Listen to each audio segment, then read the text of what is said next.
রব্বুল আলামিন সূরা ফজরের ২৭ নম্বর আয়াতে বলছেন, ইয়া আইয়াতুহান নাফসুল মুতমাইন্না, হে প্রশান্ত আত্মা, ইরজিই ইলা রাব্বিকি রাদিয়াতাম মারদিয়া, তুমি ফিরে এসো তোমার রবের দিকে সন্তুষ্ট চিত্তে এবং সন্তোষভাজন হয়ে। মানে, হে প্রশান্ত আত্মা, তুমি বের হয়ে আসো তোমার রবের দিকে। তুমি নিজেও সন্তুষ্ট, রব্বুল আলামিনও তোমার প্রতি সন্তুষ্ট। ফাদখুলি ফি ইবাদি, অতঃপর আমার বান্দাদের মধ্যে শামিল হয়ে যাও। ফাদখুলি জান্নাতি, আর প্রবেশ করো আমার জান্নাতে। সূরা ফজরের 4টি আয়াত খুবই গুরুত্বপূর্ণ, খুবই তাৎপর্যপূর্ণ। আল্লাহ ডাক দিচ্ছেন, হে প্রশান্ত আত্মা। আল্লাহর বাণী ফেরেশতারা পৌঁছায় দিচ্ছেন, হে প্রশান্ত আত্মা, ফিরে এসো। তার মানে তুমি এতদিন বন্দী ছিলে। আসলে তো রব্বুল আলামিন আমাদেরকে সৃষ্টি করেছেন, করার পরে দুনিয়াতে পাঠিয়েছেন। মূল জায়গা রব্বুল আলামিন, মূল জায়গাটাই রব্বুল আলামিনের জান্নাত। সেখানে আমরা ছিলাম, পুনরায় সেখানে আল্লাহ ডাক দিচ্ছেন, ফিরে এসো। ওখানে থাকার আর দরকার নাই। আমি তোমার প্রতি সন্তুষ্ট, আর তুমিও এখন সন্তুষ্ট, আমাদের প্রতি তুমিও সন্তুষ্ট। এবং কি করো, তুমি এসে আমার সলেহ বান্দা, ইবাদত গুজার বান্দা যারা আরো চলে এসেছে তাদের মধ্যে শামিল হও। হয়ে কি করো, জান্নাতে দাখিল হয়ে যাও। সুবহানাল্লাহ।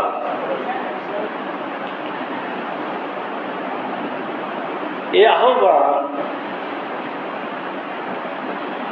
মূলত ফেরেশতারাই করেন। কাদেরকে করে? সেটা হলো যারা আন-নাফসুল মুতমাইন্না, অর্থাৎ মুতমাইন্না প্রশান্ত আত্মার যারা অধিকারী, তারাই কিন্তু এই আহ্বানটা পাবে, অন্য কেউ পাবে না। সূরা হামিমার সাজদায় বলা হয়েছে, ইন্নাল্লাযীনা ক্বালু রাব্বুনাল্লাহু সুম্মা ইসতাকামু তাতানাজ্জালু আলাইহিমুল মালায়েকাতু আল্লা তাখাফু ওয়া লা তাহজানু। নিশ্চয় যারা ঘোষণা করে আল্লাহ আমার রব, সুম্মা ইসতাকামু, এবং তার উপরে দৃঢ় থাকে, তাতানাজ্জালু আলাইহিমুল মালায়েকা, তাদের প্রতি ফেরেশতারা নাজিল হয়। আল্লাহ তাখাফু, তারা বলে ভয় করো না। ওয়ালা তাহজানু, তোমরা চিন্তা করো না। তার মানে ফেরেশতারা এরকম মানুষদের কাছে সব সময়তেই আসে। তবে এখানে যেটা বলা হয়েছে, বিশেষত যখন মানুষ মৃত্যু মুখে পতিত হয় তখন তাদেরকে ফেরেশতারা এই বাণীটা শোনায়। তখন তারা সব কিছু ভুলে যায়। তারা আল্লাহর কাছে যাওয়ার জন্যে, জান্নাতে যাওয়ার জন্যে কি হয়ে যায়, ব্যাকুল হয়ে যায়।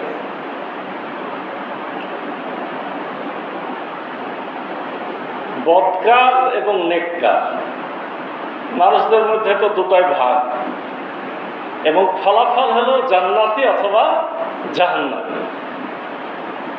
জান্নাতি যারা তাদের রূহ বা আত্মা গ্রহণ করার জন্যে ফেরেশতারা আসে, আত্মাকে নেওয়ার জন্যে অনেক দামি দামি সরঞ্জাম, নরম বিছানা, নরম রুমাল এগুলো ব্যবহার করে।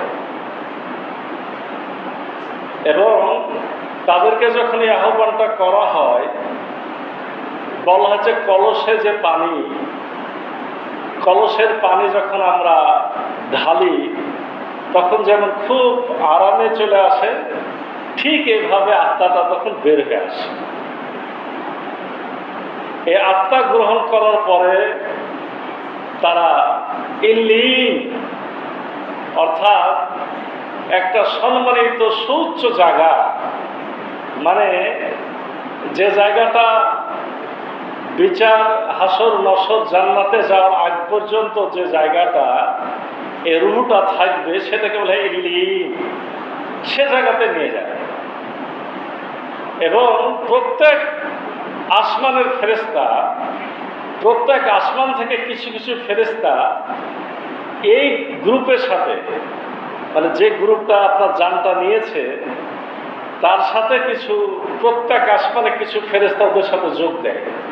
আস্তে আস্তে আস্তে বিশাল একটা মিছিলের বহর আকারে তারা রব্বুল আলামিনের দরবারে এবং যে জায়গাটা রূহ রাখার জায়গা ইল্লিন, সেখানে নিয়ে যাওয়া হয়, হাজির করা হয়। ওখানে যেমন যায়, যাওয়ার সাথে সাথে আগে থেকে যারা ইমানদার পরহেজগার ওখানে রূহগুলো আছে তারাও তাকে স্বাগত জানায়। শুধু স্বাগত জানায় না, মনে করেন যে এই গ্রামের একটা মানুষ আজকে জান্নাতে, সেই ইল্লিনে চলে গেল, যাওয়ার সাথে সাথে এই এলাকার আরেকটা লোক হয়তো অনেক আগে জান্নাতে গেছে, তারা দৌড়ায় আসে, এসে বলে অমুকের খবর কি, তমুকের খবর কি, সে এখন কেমন আছে, সে কোথায়। তো দেখা যায় যে বলতে বলতে বলে যে অমুক কোথায়, বলে সে তো অনেক আগে মারা গেছে, কেন এখানে আসেনি। তো না, ওহো, তাহলে তো দুর্ভাগা আসে জাহান্নামে বা সিজ্জিনে চলে গেছে। তাদের ভালো লোকেরা যে খুশির সাথে থাকে, এটা হলো তার একটা হাদিসে আমরা পরিভাষা পাই। আর যারা বদকার, যারা পাপাচারী, যারা বিবেক বিরুদ্ধ কাজ করে, কোরআন হাদিসকে যারা অবমাননা করেছে, জাহান্নামী, তাদের কিন্তু আত্মা বের হতেও কষ্ট, বের হতে চায় না। তাদের মুখে, পিছনে, বিভিন্ন জায়গাতে ফেরেশতারা আঘাত করে করে তার আত্মাকে বের করে, রূহকে বের করে। বের করার পরে তাকে নোংরা, কর্দমাক্ত, ঘৃণিত মানে জিনিসপত্রে তাকে জড়ায় সিজ্জিন নামক জায়গাতে, অর্থাৎ বদকারদের থাকা যে জায়গা, রুহের থাকা জায়গা, সে জায়গাতে তাকে নিক্ষেপ করা হয়।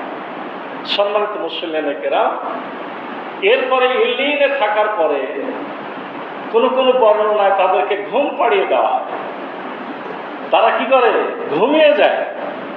ঘুমিয়ে যাওয়ার পরে আপনার যখন আপনার কিয়ামত অনুষ্ঠিত হয় তখন তাদেরকে জাগায় দেওয়া হয়।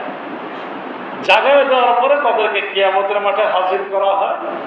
হাজির করার পরে রব্বুল আলামিন তাদের সহজ হিসাব নেন, কারোকে বিনা হিসাবে। এই সমস্ত বান্দাদের হয় বিনা হিসাব হয় অথবা সহজ হিসাব হয়, মানে যারা নফসে মুতমাইন্না।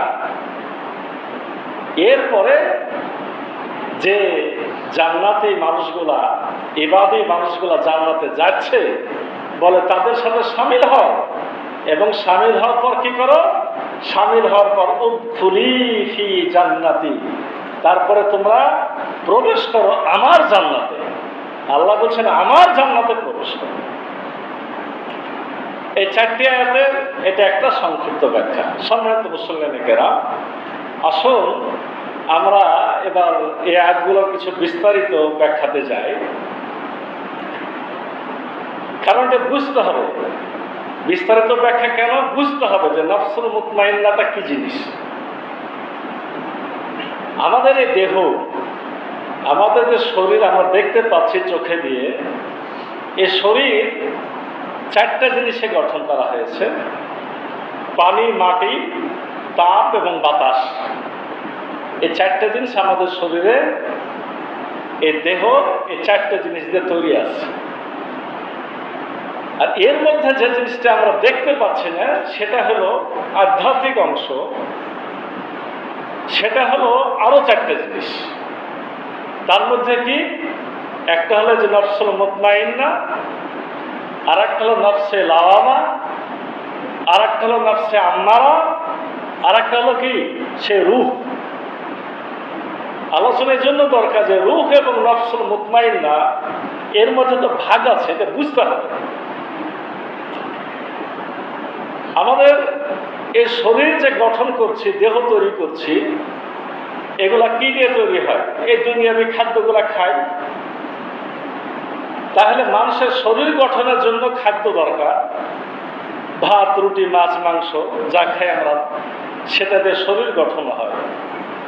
ঠিক একইভাবে আমাদের যে আধ্যাত্মিক অংশ আচ্ছা, রূহ, নফসে মুতমাইন্না, নফসে লাওয়ামা, নফসে আম্মারা, তাদেরও গঠন করার জন্য খাদ্য আছে।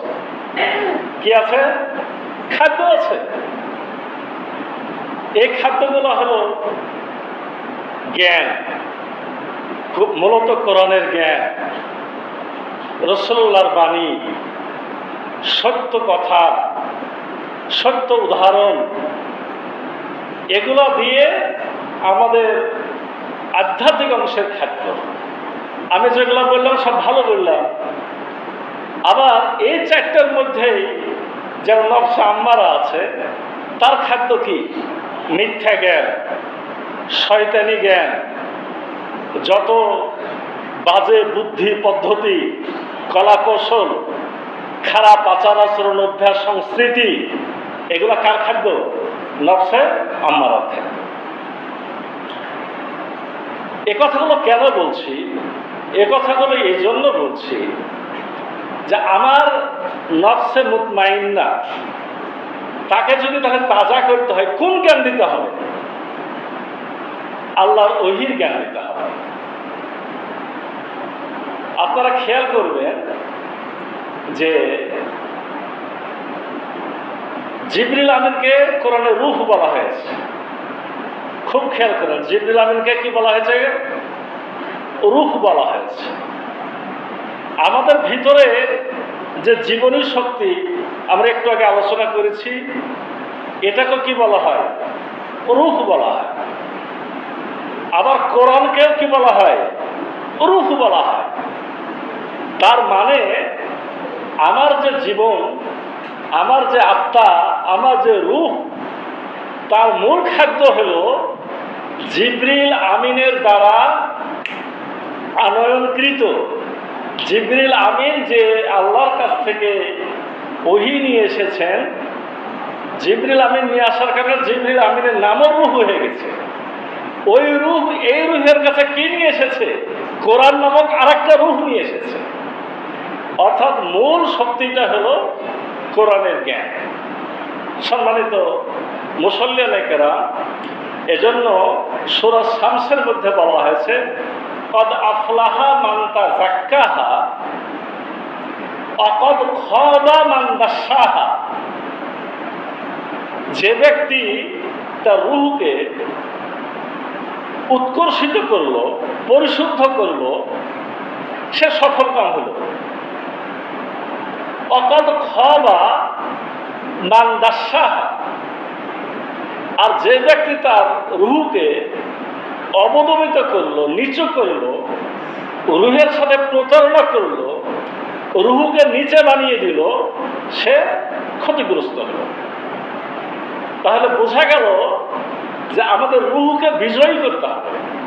আমাদের রূহকে কি করতে হবে? শক্তিশালী করতে হবে। কি দিয়ে করতে হবে?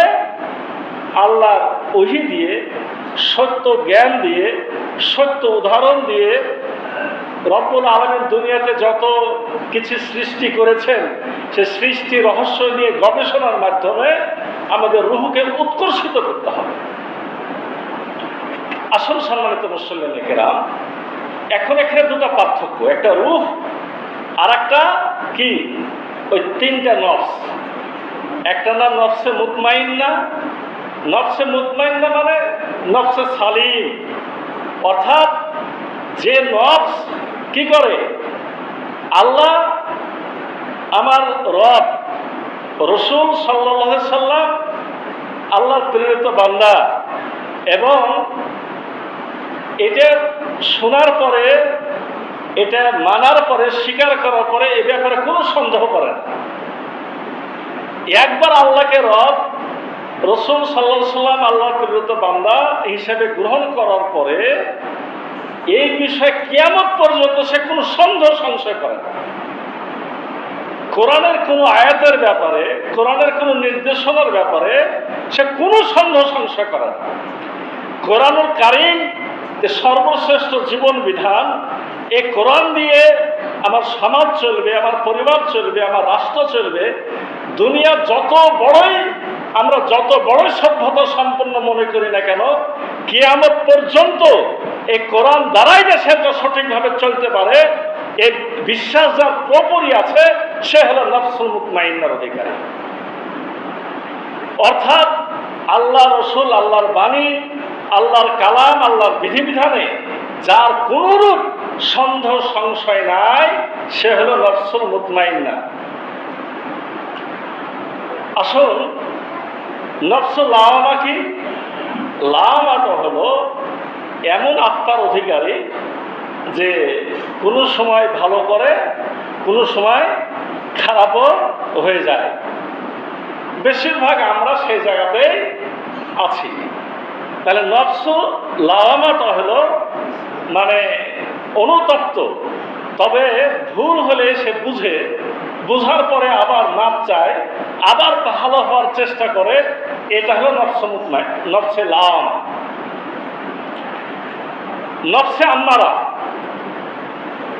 নফসে আম্মারা কি? আমর মানে হুকুম, আমর মানে কি? হুকুম, নির্দেশ। আমর থেকে আম্মার, মানে এর পাওয়ার যখন আরো বাড়ে তখন বলা হয় আম্মার, মানে আরো শক্তিশালী। আর আম্মারাতুন যখন কি হলো, মানে এমন অবস্থাটা হলো যে ওই নফস, দেহের দাবি যেটা, মানে আমার মন যা চায়, আমার বিবেক রুহের দিকে কোনো চিন্তা নাই, কোরআনের বাণীতে কোনো চিন্তা নাই, আমার মতো আমি চাই, খারাপেই আমি খুশি, ভালো আমার সহ্য হয় না, এমন পর্যায়ে যদি কেউ চলে যায়, তাহলে কি বলা হয়? সে হলো নফসে আম্মারা, সেটা হলো নফসে আম্মারা। আমরা এই বিষয়টা এখন বোঝার জন্য আরো সহজভাবে নিয়ে আসি। তাহলে নফসে মুতমাইন্না ভালো করার জিনিস, বা নফসে আম্মারা সেটাও ভালো হওয়ারই জিনিস, ওকে ভালো করা যায়। নফসে লাওয়ামা সেটাও ভালো করার জিনিস, তবে নফসের মধ্যে সর্বোচ্চ ভালো সেটা হচ্ছে নফসে মুতমাইন্না, মাঝামাঝিটা লাওয়ামা, আর যেটা একেবারে খারাপ সেটা হলো কি? আম্মারা। এদেরকে শাসন করার জন্যে, এদেরকে ভালো করার জন্যে রব্বুল আলামিনের পক্ষ থেকে আমাদের দেহে আর একটা জিনিস দেওয়া আছে, সেটার নামই রূহ। সেটার নাম কি? রূহ। আমরা বাংলাতে যেটা রূহ মানে বিবেক বলি, সেটা ঠিকই বিবেক। রূহ, বিবেক। কোনো কোনো সময় বলা হয় কমন সেন্স, মানে তোমার সাধারণ জ্ঞান নাই তুমি এরকম খারাপ কাজ করলে। ইংরেজিতে কমন সেন্স বলা হয়, আরবিতে আকল বলা হয়। রূহ এবং আকল কাছাকাছি। কাণ্ড জ্ঞান, মূল জ্ঞান, অর্থাৎ রব্বুল আলামিন আমাদেরকে, আমাদের রূহগুলোকে সৃষ্টি করার পরে রব্বুল আলামিন তার কাছে রেখে আমাদেরকে কিছু জ্ঞান দান করেছেন। এই জ্ঞানটা থাকার কারণে অনেক মানুষ কোরআন জানে না, হাদিস জানে না, এমনকি মুসলমানও না, তারপরে ভালো কোনটা খারাপ কোনটা জানে, এটা সত্য এটা মিথ্যা বুঝে। এটা কিন্তু ভাই ওই আল্লাহ আপনার আরশে আজিমে থেকে তাকে যে কিছু মৌলিক জ্ঞান দিয়েছে, এই জ্ঞানটা হলো সেই রূহ। এবং এই রূহকে যদি আমি শক্তিশালী করি, দুনিয়াতে আসার পরে কোরআনের জ্ঞান দিয়ে, সত্য জ্ঞান দিয়ে, ঈমান নিয়ে এসে ইমানি পরীক্ষাতে উত্তীর্ণ হওয়ার মাধ্যমে দুনিয়াতে অনেক সত্য উদাহরণ আছে, প্রকৃতিতে অনেক আল্লাহ রাব্বুল আলামিনের দেওয়া রহস্য আছে। এই বিষয়গুলো যদি চিন্তা ফিকির করি তাহলে কি হয়, রুহটা উৎকর্ষিত হয়। রুহ যখন উৎকর্ষিত হয় তখন সে শাসন করতে পারে কাদের ওপরে? ওই তিনটা নফসের ওপরে। ওই তিনটা নফসের ওপরে। এই তিনটা নফসের মধ্যে একটা নফস হলো নফসুল মুতমাইন্না। সে কখন তাকে নফসুল মুতমাইন্না বলা হবে? সে যখন সম্পূর্ণরূপে ও রুহের অনুগত হয়ে যাবে। আরে রুহের অনুগত হয়ে যাওয়া মানে আসলে আল্লাহর অনুগত হয়ে যাবে। আল্লাহ এবং রসুলের আনুগত্য ছাড়া আর কিছু সে মানতে চাবে না। এই পর্যায়ে যখন হয়ে যাবে তখন তাকে কি বলা হবে? নফসে মুতমাইন্না। এরকম পর্যায়ে যখন চলে যায় কেউ, তখন আল্লাহ ছাড়া কাউকে সে ভয় করে না।